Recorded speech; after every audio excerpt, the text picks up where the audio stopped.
네, 안녕하세요. 반갑습니다.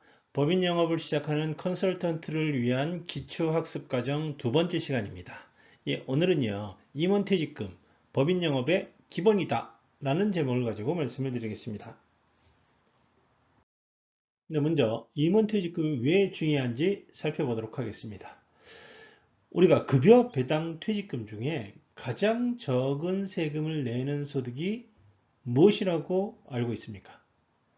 네, 퇴직금입니다. 퇴직금. 퇴직금이 가장 적은 세금을 내는 소득입니다. 그래서 우리가 퇴직금을 주목하는 거고요. 우리가 법인을 운영하시는 대표님들이 이제 법인을 통해서 얻어갈 수 있는 소득 자체가 상당히 제한적이에요. 가장 대표적으로 가져가실 수 있는 소득이 급여 배당 퇴직금인데, 이 급여 배당 퇴직금 중에 세금이 가장 적더라. 이게 우리가 퇴직금을 주목하는 이유고요. 따라서 모든 법인 대표님들은 퇴직금의 잠재적 수요자다. 퇴직금을 통해서 소득을 창출하는 게 가장 좋은 방법이다 라는 얘기입니다. 물론 급여 배당 다른 소득 전혀 없이 가시라는 말씀이 아니에요. 이게 좀 볼륨이 큰 금액을 소득을 올리려고 하시면 퇴직금으로 가지고 가시는 게 가장 좋더라 라고 말씀을 드리는 거고요. 또 이제 부수적으로 이 퇴직금을 활용하시면 부수적인 재무적 목표도 달성할 수가 있겠더라. 퇴직금을 내가 운영하고 있는 법인을 통해서 얻을 수 있는 세금을 가장 적게 내고 얻을 수 있는 소득이다라는 측면뿐만 아니고, 그렇게 설계를 냈을 때 부수적으로 얻을 수 있는 재무적인 목표도 있더라라는 얘기고요. 그런데 다 아는 것 같아 보이고 쉬운 것 같아 보이지만 퇴직금은 쉽지 않다라는 얘기입니다. 쉽지 않기 때문에 필요한 게 뭐예요? 전문가가 필요한 거죠. 전문가가 필요합니다. 전문가 누굽니까? 전문가 우리가 기본적으로 세무사님이 될 수 있고요. 예? 공인회계사님들이 될 수가 있지만, 우리는 사전적으로 이분들이 영업을 하고 니즈 환기시키는 게 아니지 않습니까? 우리는 영업 현장에서 우리가 만나는 대표, CEO들을 통해서 이분들에게 예, 니즈를 환기시키고, 야, 이거에 대한 필요성을 말씀드리는 역할을 하는 거죠. 그런데 그런 니즈와 필요성과 또 조심해야 될 그런 부분들을 고객들한테 우리가 설명을 하고 제도 도입을 하자라고 얘기를 하고 진행을 해야 되는데, 누가 필요해요?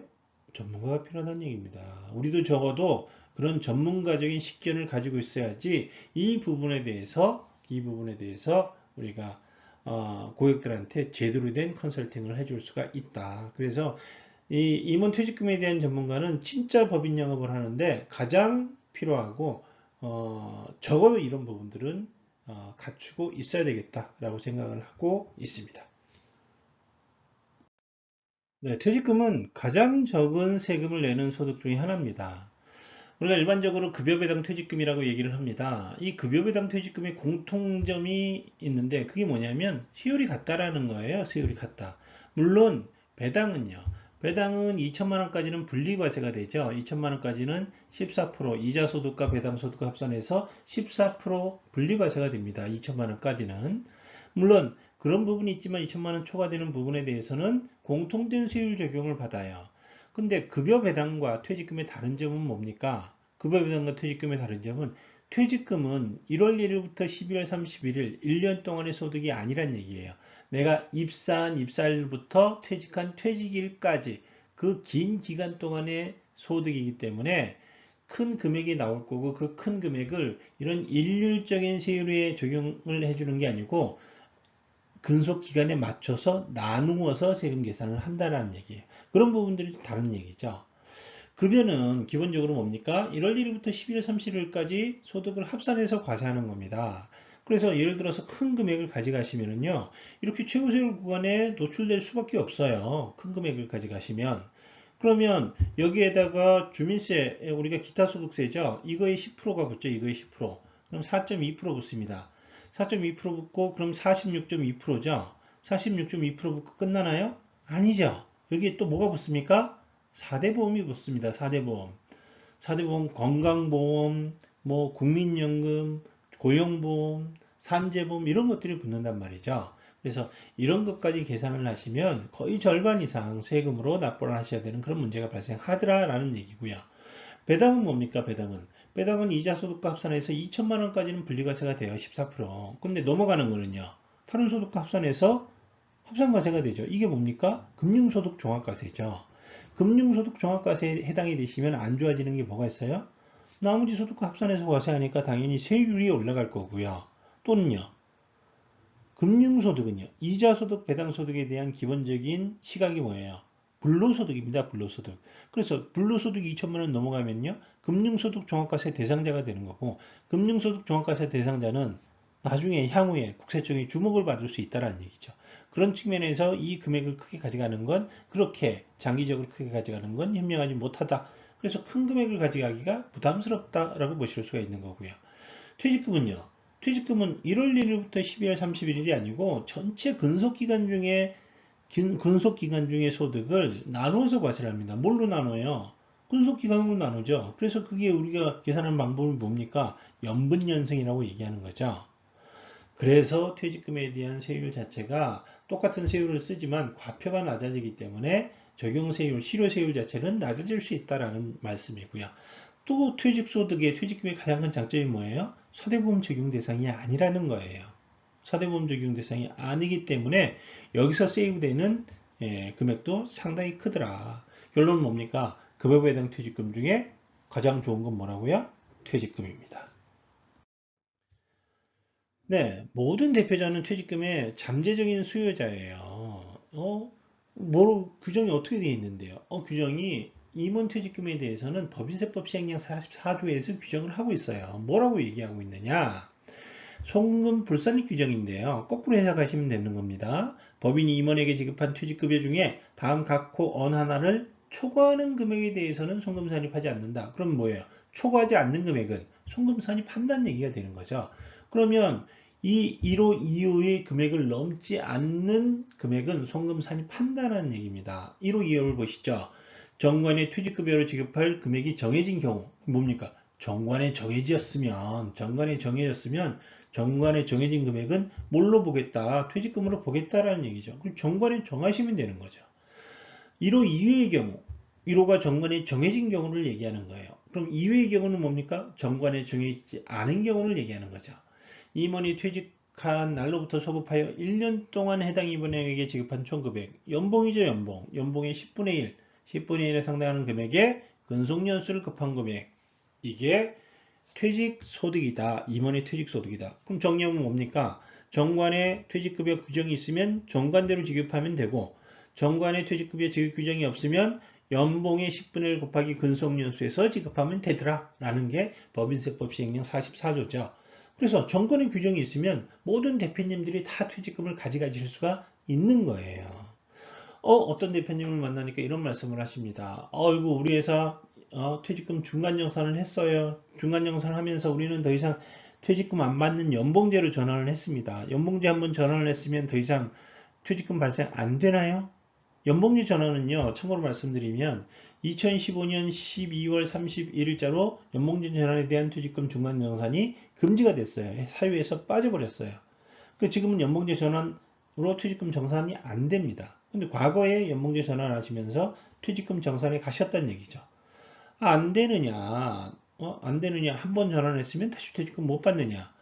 이 얘기를 자세히 살펴보시면은요, 과거에 한 번 퇴직금 정산해서 가지고 간 회사도 일정한 조건에 충족을 하면 다시 퇴직금을 지급할 수 있다라는 얘기가 이 해당 얘기예요. 그러면 과거에 연봉제 전환을 해서 퇴직금을 중간정산 하신 기업도 다시 퇴직금 발생시킬 여지가 충분히 있다라는 얘기입니다. 그러면 무슨 얘기입니까? 어떤 기업의 어떤 법인의 대표를 만나더라도 중간정산을 하셔서 더 이상 퇴직금 발생하지 않는 대표님도 퇴직금에 관련된 얘기를 할 수 있는 잠재적 수요자가 된다. 이렇게 보실 수가 있는 거죠. 퇴직금 지급의 효과입니다. 이건 부수적인 효과라고 말씀드렸죠. 부수적인 효과. 퇴직금 지급의 효과, 가장 큰 효과는 뭐예요? 가장 큰 효과는 절세입니다. 절세. 어떤 절세야? 우리가 급여나 배당금보다 퇴직금 세금이 줄어든다는 얘기죠. 이건 어떤 절세인가 하면 소득세에 대한 절세를 얘기하는 겁니다. 애초에 이 퇴직금 설계를 하는 목적이 이런 소득세에 대한 절세가 목적인데, 부수적인 효과도 발생하더라. 부수적인 효과도 어떤 측면에서 부수적인 효과가 발생하느냐? 예를 들어서 퇴직금을 5억을 지급합니다. 5억을 지급하면요, 퇴직금 5억이 어디에 영향을 미치느냐? 첫 번째, 이거 당기 순이익에 미치겠죠. 당기 순이익에 영향을 미칩니다. 두 번째는요, 이 5억이 어디에 미칩니까?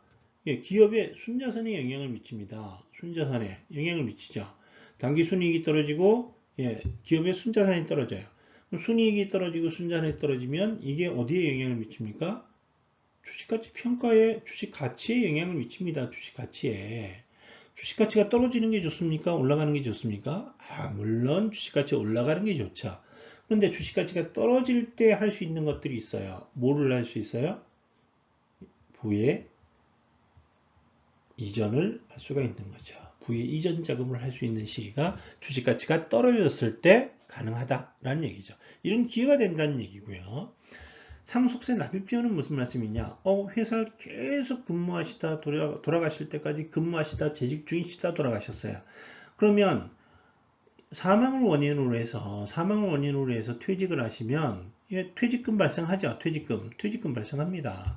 이 퇴직금은 상속재산입니까? 상속재산이 아닙니까? 상속재산이죠. 이거 우리가 뭐라고 배웠어요? 간주상속재산이라고 배우지 않았습니까? 간주상속재산. 보험금, 퇴직금, 돌아가신 분의 보험금과 퇴직금 이런 것들은 간주상속재산이죠. 근데 간주상속재산으로 상속재산에 포함이 되는 것만 기억을 하시는 게 아니고요. 뭘 기억을 하셔야 되는가 하면 이건 뭡니까? 현금자산입니다. 현금자산. 현금자산으로 기업에서 법인에서 개인한테 지급이 되는 자산이란 얘기예요. 물론 퇴직 상속재산에 포함이 되지만 현금자산이 들어가면서 이거 뭡니까? 재원이 되는 거죠. 재원이. 예? 퇴직금이 없으면 이런 재원을 만들 수 있는 방법이 있습니까? 없는 경우가 상당히 많죠. 그래서 이런 상속세 납입 재원을 마련한다라는 부수적인 효과도 있더라라는 말씀입니다. 퇴직금, 그런데 쉽지 않아요. 왜 쉽지 않은가 하면요. 퇴직금이 고액의 퇴직금입니다. 금액이 커요. 금액이 크면 국세청이 쉽게 우리가 이런 허들이 있으면 이 허들을 쉽게 낮춰줄까요? 그렇지 않습니다. 최근의 추세는요, 이 허들을 점점 높이고 있어요. 퇴직금을 인정해주는 허들이 점점 높아진다는 얘기죠. 그래서 퇴직 처리를 했는데 나중에 여러 가지 사유로 인해서 퇴직금을 부인하는 경우가 상당히 많다는 얘기죠. 퇴직금을 지급하고 비용 처리 다 했는데 퇴직금이 부인이 돼요. 퇴직금 부인되면 어떡합니까? 법인세 비용으로 인정을 못 받으니까 법인세 내는 거죠. 추가적으로 법인세 내야 되고요. 법인세만 내면 다행인데 돈은 지급을 했잖아요. 퇴직금을 지급을 했는데 그게 부인을 당하면 이게 해당 당사자한테 소득세가 부과되는데 어떤 소득세가 부과돼요? 퇴직금이 아니라면서요. 퇴직금이 아니면 이게 근로소득으로 부과되면서 고액의 소득세가 추가적으로 납부해야 되는 그런 문제들이 발생하더란 얘기죠. 이게 부인의 효과입니다. 부인의 효과. 그럼 이렇게 퇴직금이 부인당하는 사례가 발생하면 되겠습니까? 안 되겠어요? 이런 경우 안 된다는 얘기죠. 이런 경우가 발생하지 않도록 잘 컨트롤 해줘야 된다. 누가요? 우리 컨설턴트 분들께서 뭐에 대해서? 퇴직금에 대해서 잘 알아서 그래서 이런 부인당하지 않도록 고객들한테 컨설팅 해주는 게 우리의 역할이다. 라는 말씀을 드려서 퇴직금은 정말 중요하고 반드시 필요한 아이템입니다만 너무 그렇게 쉽게 보시면 안 된다. 좀 여기에 대해서 실력을 갖추셔라 라고 충고를 드리고 싶습니다. 네, 오늘 두 번째 영상이었습니다. 예, 시간이 조금 오버가 됐는데요. 다음 시간에 10분에 맞춰서 진행을 하도록 하겠습니다. 네, 영상을 봐주셔서 감사합니다.